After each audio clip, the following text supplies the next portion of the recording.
Hola a todos y a todas, bienvenidos y bienvenidas a la presentación virtual de la clase número 1 sobre Ferdinand de Saussure y el paradigma estructural. En esta clase vamos a abordar, entre otras nociones, el modelo binario de signo, la arbitrariedad, su carácter lineal, la mutabilidad y la inmutabilidad del signo, entre otras.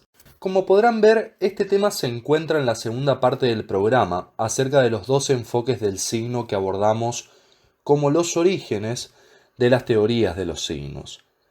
La primera que trabajaremos será la referida a Ferdinand de Saussure y su paradigma estructural, para luego ponerla en diálogo con Charles Peirce y la semiótica pragmática y el abordaje de su modelo ternario de signo.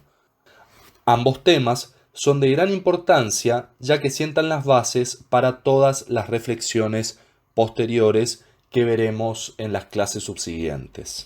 Para contextualizar un poco de dónde viene la propuesta teórica de Ferdinand de Saussure, nos parece relevante que hablemos un poco de su biografía y de su trayectoria académica.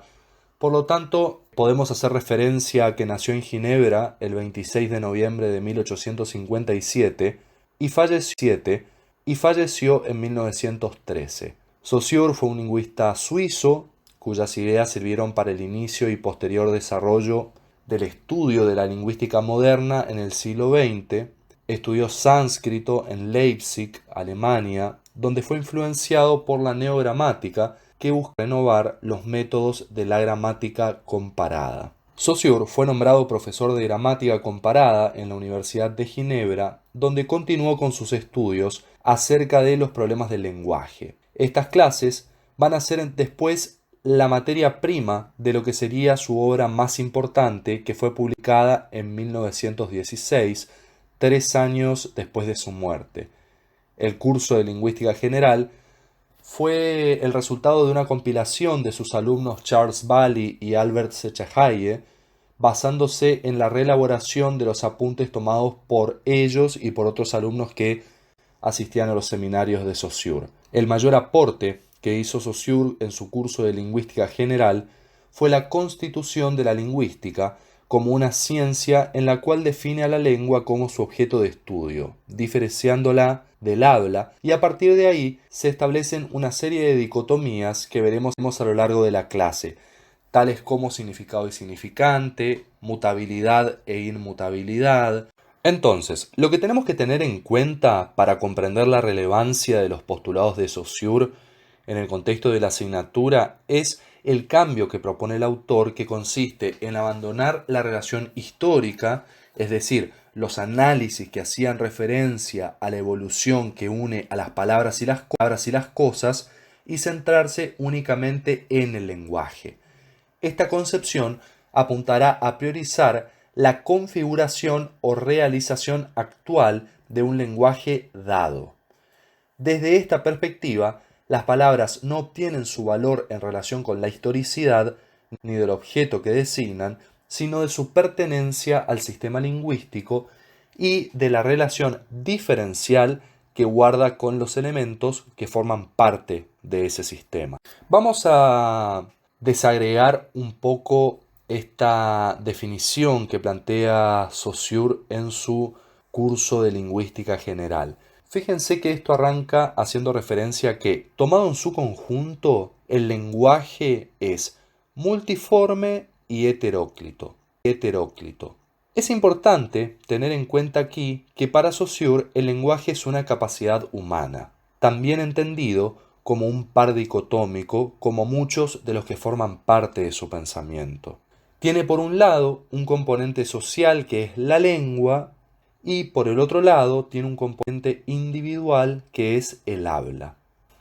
Por lo tanto, el lenguaje puede asumir diversas formas, y muchas de esas formas pueden resultarnos fuera de lo común. Fíjense que también dice que se ubica en el dominio de lo físico, en tanto se produce un fenómeno de esas características cuando en el proceso de comunicación un interlocutor utiliza sus órganos de fonación para emitir un mensaje, y éste se traslada por ondas sonoras y es recibido por otro interlocutor. También va a decir que es fisiológico, en tanto intervienen órganos biológicos en la producción y recepción de mensajes. Y también el autor va a decir que se trata de un fenómeno psíquico, ya que intervienen capacidades vinculadas a la comprensión dentro de este fenómeno. Saussure sostiene que pertenece más al dominio individual y al dominio social, tal como advertimos en la diferencia entre lengua y habla. No se deja clasificar en ninguna de las categorías de los hechos humanos porque no se sabe cómo desembrollar su... Entonces, tal como lo vimos en la diapositiva anterior, Saussure entiende que el lenguaje tiene, por un lado, un componente social, que es la lengua, y por el otro, un componente individual, que es el habla. La lengua, como un hecho social, consiste en un producto sostenido por un conjunto de convenciones que son adoptadas por la comunidad hablante y que permiten el ejercicio de la facultad lingüística entre los individuos. Es importante tener en cuenta entonces que la lengua, y vamos de nuevo con esta idea, es un producto social, pero fundamentalmente está regulada por un conjunto de reglas, las cuales son convencionalmente aceptadas por la masa hablante. A diferencia, y esta es una de las diferencias importantes que plantea Saussure en sus desarrollos, del habla, que tiene un carácter esencialmente individual. Se trata de un acto de voluntad e inteligencia de los hablantes. Tiene un carácter más o menos accidental, va a decir el autor, e incluye los aspectos físicos y fisiológicos, contrariamente a la lengua, donde esos aspectos, para el autor, van a ser considerados como accesorios. Ferdinand de Saussure va a definir a la semiología como la ciencia que estudia la vida de los signos en el seno de la vida social. El autor asume que el habla, en tanto objeto de estudio, es inabarcable por ser un fenómeno de carácter individual, pero la lengua se constituye como un fenómeno más o menos estable, resultante de una serie de acuerdos de la comunidad que hace uso de sus reglas y componentes. Aquí nos vamos acercando nuevamente a lo que Saussure va a entender como su objeto de estudio, descartando al habla por ser un fenómeno de carácter individual e inabarcable justamente por la cantidad de personas que hacen uso del sistema del lenguaje, y él va a decir que se va a concentrar en la lengua por tener reglas más o menos fijas y por ser justamente el resultado de una convención acordada por la masa hablante. Luego de haber planteado el contexto de emergencia de la teoría de Saussure y la delimitación de su objeto de estudio, llegamos a la noción de signo. Es importante destacar que el signo lingüístico, para el teórico, no une una cosa, es decir, un referente real, y un nombre, sino un concepto y una imagen acústica. La imagen acústica no es el sonido físico, sino una huella psíquica, y esto podemos verificarlo, por ejemplo, cuando evocamos mentalmente una palabra. Entonces, para Saussure, el signo lingüístico es una entidad psíquica de dos caras, que la podemos ver representada en la imagen que se encuentra en la diapositiva. Saussure llama signo a la combinación del concepto y de la imagen acústica.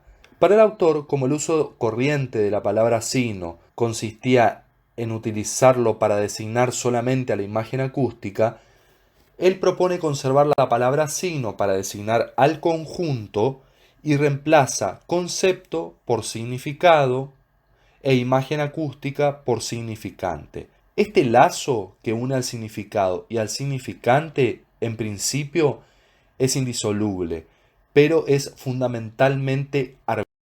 Y esto es lo que nos lleva a una de las principales características desarrolladas por el autor, que hace referencia a la arbitrariedad del signo. Que él va a decir que el enlace que une al significado con el significante es inmotivado, es decir, que no existe ningún motivo o razón por el cual exista una relación entre el significante y el significado.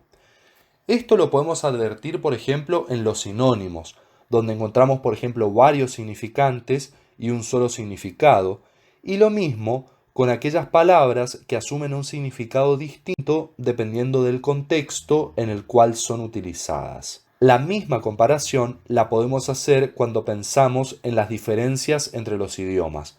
Un hispanohablante dirá que en la imagen se ve un gato, pero una persona que habla en inglés, por ejemplo, estará viendo a cat. Saussure evalúa la posibilidad de que las onomatopeyas sean una excepción a esta característica del signo y sin embargo advierte que inclusive las exclamaciones se escriben de forma distinta en cada idioma. Otra de las características del signo lingüístico se trata del carácter lineal del significante. Esta particularidad consiste en que los elementos del significante lingüístico se presentan uno tras otro formando una cadena.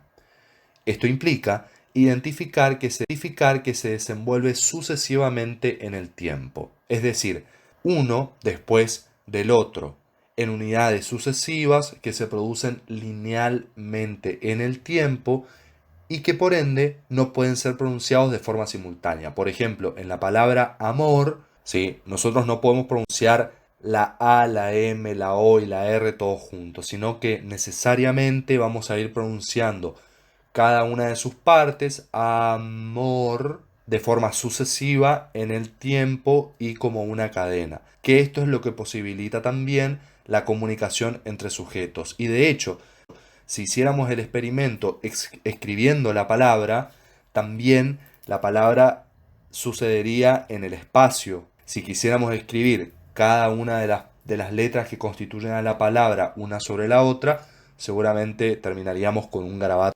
Las últimas dos características que vamos a ver en el marco de esta clase hacen referencia a la mutabilidad y a la inmutabilidad del signo.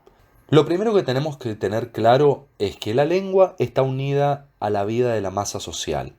Y la masa social es naturalmente inerte, es decir, que actúa como un factor de conservación de la lengua. Saussure considera que como producto de las fuerzas sociales, la lengua no es libre. Es un producto heredado de una época precedente. Y el signo, por ser arbitrario, se funda en la tradición y por ende no puede ser cambiada voluntariamente. No puede haber una revolución o un cambio general y súbito por la sola voluntad de la masa hablante. Es importante tener en cuenta que la lengua se mantiene inmutable en el orden sincrónico, es decir, cuando no se tiene en cuenta la intervención del factor temporal en el análisis. El tiempo, justamente, que asegura la continuidad de la lengua, produce la alteración de los signos lingüísticos. La alteración implica un desplazamiento de la relación entre significado y significante. La lengua no puede defenderse contra los factores que desplazan esa relación. La lengua no existe fuera del hecho social y el tiempo y la masa hablante son causantes de la evolución. Es por eso que si tomamos en cuenta en el análisis el factor tiempo, es decir, el análisis diacrónico, podremos identificar las formas en las cuales la lengua se va modificando. Identificar que la lengua es inmutable fundamentalmente por tres características. Primero, por la resistencia de la masa hablante a su modificación. La segunda, por el carácter demasiado complejo que constituye a la lengua. Por lo tanto, esa masa hablante, por más que se pusiera de acuerdo, debería generar una transformación que de por sí aparente ser una empresa demasiado compleja. Y el tercero, que tiene que ver con el factor tiempo.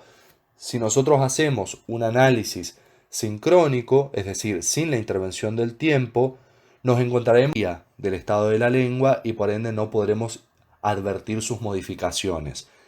Ahora, identificamos también que la lengua es mutable justamente porque se continúa porque va atravesando diferentes épocas, diferentes procesos sociales, diferentes cambios en los usos de las reglas del habla y fundamentalmente porque es utilizado y en su uso se van produciendo modificaciones. Y aquí es donde notamos la influencia que tiene el factor tiempo. Es decir, cuando hacemos un análisis diacrónico, cuando pensamos en cómo esa lengua va evolucionando en el tiempo y por lo tanto los signos van adquiriendo otros significados.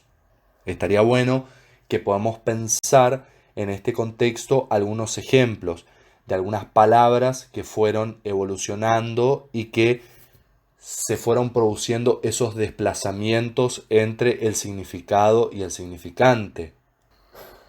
Por ejemplo, hoy, en el contexto de las luchas feministas, la palabra macho, hace no mucho tiempo, si nos ponemos a pensar, tenía connotaciones positivas, porque un macho era un tipo fuerte, masculino, aguerrido y demás, y un montón de particularidades que nos podemos imaginar como positivas. Hoy por hoy, pensar en un macho o pensar en un machirulo, estamos identificando a un sujeto que de alguna manera está sosteniendo un complejo entramado de opresión fundamentalmente a las mujeres y también a otras minorías. Estaría bueno que vayamos pensando otros ejemplos sobre cómo se van produciendo esos desplazamientos entre el significado y el significante. Hasta aquí llegamos con la primera clase sobre Ferdinand de Saussure. En la próxima diapositiva van a tener la imagen de la obra de René Magritte, en torno a la cual vamos a realizar el trabajo que se propone en esta clase. Y nos vemos